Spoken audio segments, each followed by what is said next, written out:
Abang saya baik guys hari ni. Dia nak belanja kita orang Family Mart. Apa nak makan ni? Wow. Dia kata ambil je.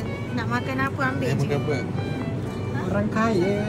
Semoga labu diberikan rezeki yang melempar ruah lagi. Ya, Kak Ina pernah tak cuba ni? Jadi selalu tengok orang Korea makan tu. Family Mart aku yang punya. Ambil je apa kurang. Seronok guys. Dia kaya.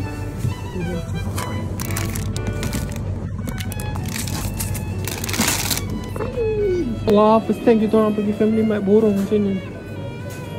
Abu dia bagi kita orang limit RM300. So, kita kena borong guys. Kalau kita tak guna 300 tu rugi weh. Aku nak makan dorayaki lah. Kacang-kacang. Labu nak offer sushi guys. Sedap ni pun sedap. Dia ada telur juga. Telur ni. Telur biji-biji tu. Telur lah satu. Berapa ini? Kalau ini kan biasa dia pergi kan dia belanja bawah RM50 je. Ini aku tak tahu berapa ratus. Bakul tu buat hal lah pula. Tak, bajet aku tadi RM20 je aku bawa. Terima kasih. Kasih lah bro. I love you and your money.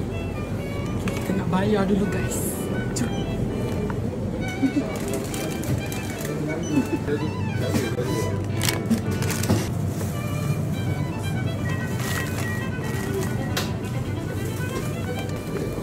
Lebih guys.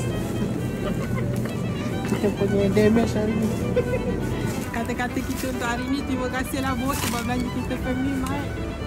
Dan kita hanya guna 50% daripada duit yang dia bagi tadi. Maksudnya kita ada lagi 100 setengah untuk habiskan. So esok kita sambung part 2.